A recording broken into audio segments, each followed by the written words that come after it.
Bienvenue à tous sur Africa 24. Ingénieur des télécommunications, Choguel Kokala Maïga devient le président du mouvement patriotique pour le renouveau, se réclamant de l'ancien président, le général Moussa Traoré. Il se présente pour la première fois à une élection présidentielle en 2002 où il obtient 2,73% des voix face à des candidats comme l'ancien président Amadou Toumani Touré, Soumaïla Cissé ou le chef de l'État actuel Ibrahim Boubacar Keïta. En 2013, il se présente une seconde fois avant de se rallier au président Ibrahim Boubacar Keïta au second tour. Il entre dans le gouvernement qu'il quittera en juillet 2016. Il est candidat pour l'élection présidentielle du 29 juillet 2018. Quelles sont les raisons qui motivent votre candidature? Notre pays, le Mali, depuis 2012, vous le savez tous, est tombé dans une crise profonde qui a remis en cause les fondements même de l'État malien. Cette crise est la conséquence d'une gestion calamiteuse qui a été faite de notre armée, de notre pays pendant les 20 dernières années, dites les années de démocratie. Pendant plus de 20 ans, le Mali a été présenté à la communauté internationale comme un exemple de démocratie, un exemple en Afrique que tout le monde doit suivre. Mais ce que les uns et les autres ont perdu de vue, c'est qu'en fait, c'était juste une vitrine.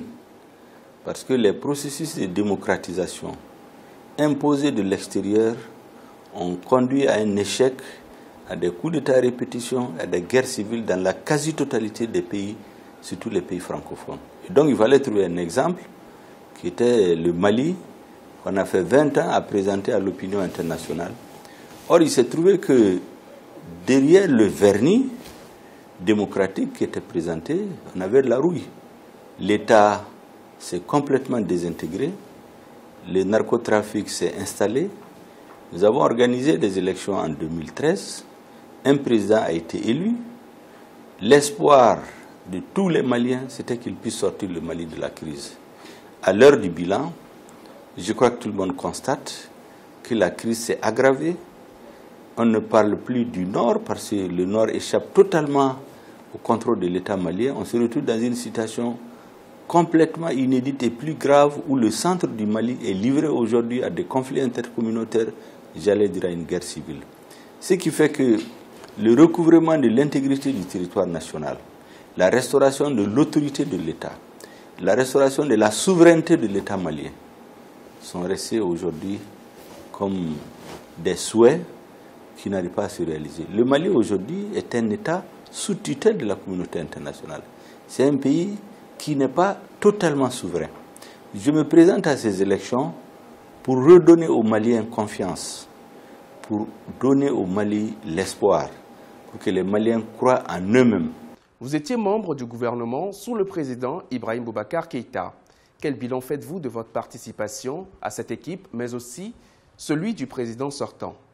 J'ai l'habitude de rappeler aux uns et aux autres que Ibrahim Boubacar Keïta a été élu en 2013, essentiellement, fondamentalement, pour ramener la paix au Mali, pour que le Mali recouvre son intégrité territoriale, pour que le Mali sorte d'une situation d'État failli, pour ramener la paix.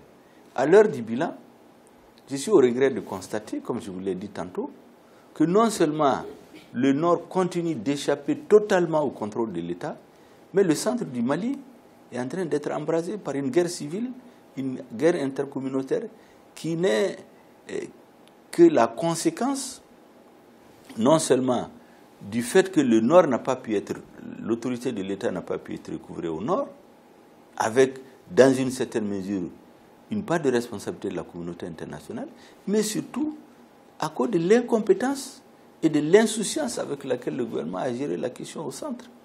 Depuis 2015, des alertes ont été dites par les Maliens, par la communauté internationale. Le gouvernement est resté en train de dire que tout va bien. Ce qui fait qu'aujourd'hui, le bilan, c'est un bilan mitigé, c'est un bilan largement en deçà des attentes des Maliens. Voilà ce que je peux dire à ce stade. C'est d'ailleurs ce qui justifie pourquoi je me présente. Un président qui a exercé pendant 5 ans. Vous trouvez que c'est normal qu'il a plus de 7 à 8 ministres qui se présentent contre lui? Tous les présidents au Mali, à leur premier mandat, ils ont beaucoup de candidats, mais à leur deuxième mandat, ils se trouvent à 4, 5, 6, 7 candidats. Un président en fin de mandat qui se retrouve avec plus de candidats qui compétissent qu'à son premier mandat, tout ça c'est des signes du fait que ça ne marche pas. On a changé de ministre de Défense plus de 5 fois. Un pays en guerre. 5 ministres de la Défense en moins de 4 ans. Ça veut dire qu'il n'y a aucune stratégie, il n'y a aucune vision. Les ministres sont en moins 5-6 mois. Mais avec ça, vous ne pouvez pas rétablir l'ordre et la sécurité dans le pays. Quelles sont vos solutions pour sortir le pays de l'impasse? Il faut d'abord que l'État malien puisse se réaffirmer sur l'ensemble du territoire national. Il faut des forces armées reconstituées, remises en marche, parce qu'aujourd'hui notre armée souffre de quoi? Notre armée souffre du mal équipement, de la mauvaise organisation, des mauvaises promotions dans l'armée, du fait qu'il n'y a aucune discipline jusqu'à présent. Et on ne comprend pas ce qui se passe. Les premiers scandales que nous avons connus de l'aide du président Keïta, mais c'est dans la gestion de l'armée, c'est dans le financement de l'armée. Lorsque la corruption prend pied au sein de l'institution qui incarne par définition la permanence et l'existence de l'État, mais vous ne pouvez pas vous attendre à ce que les choses marchent. Donc il faut refonder l'armée, repenser l'organisation de l'armée, repenser la façon dont il faut l'équiper. Il faut ensuite, une fois donc on réaffirme l'existence de notre État, notre armée reconstituée, il faut changer les rapports des forces militaires sur le terrain. Moi, je ne connais pas une rébellion dans l'histoire de l'humanité qui a pris fin tout simplement parce qu'on lui parle. Aussi longtemps que les rapports des forces militaires sur le terrain n'aura pas été inversé pour que ceux qui ont pris les armes se rendent compte qu'ils n'obtiendront rien par la force, nous n'allons pas avancer. Il faut ensuite que la communauté internationale joue franc jeu avec nous. On ne peut pas dire qu'on est venu aider le Mali à recouvrer l'intégrité de son territoire. Et chaque fois que les rebelles sont en difficulté, soit face à l'armée nationale, soit face au mouvement d'autodéfense, les forces internationales interviennent comme des forces d'interposition. Mais à ce rythme, la guerre ne va jamais finir. Il faut ensuite que le gouvernement malien donne l'exemple. Il faut que le gouvernement cesse d'être englué dans des actes de corruption qui détruisent son image auprès des partenaires, qui détruisent son image auprès de la population, que comme on ne parle que de corruption, que de scandale, il n'y a pas du tout une reprise en main du pays. Ça, tout le monde en est d'accord. Je viens de vous en donner une illustration. Plus de combien de premiers ministres à moins de 5 ans, des ministres de la Défense. Et donc, ces questions-là, il faut que quelqu'un puisse les reprendre. Une fois qu'on aura donné l'exemple nous-mêmes, il faut en ce moment s'asseoir et dire aux rébellions que la prime à la rébellion est terminée. On ne peut plus continuer à distribuer des grades, de l'argent, des facilités, des titres à des gens qui sont armés.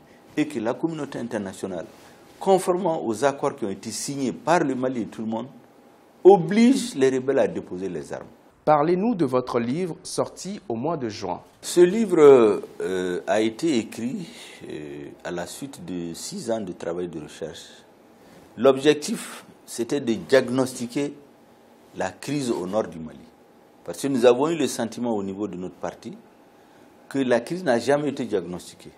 Tout le monde se lève, on apporte des solutions qui n'en sont pas. Et c'est pourquoi elle reprend. Nous avons donc décidé de nous plonger dans l'histoire. Nous sommes allés jusqu'à la période d'avant la colonisation, pendant la colonisation, les années d'indépendance et les différents présidents qui ont eu à gérer le Mali. Nous avons pris chacune des périodes de gestion pour les caractériser et identifier les insuffisances qui nous ont conduits à la situation où nous sommes.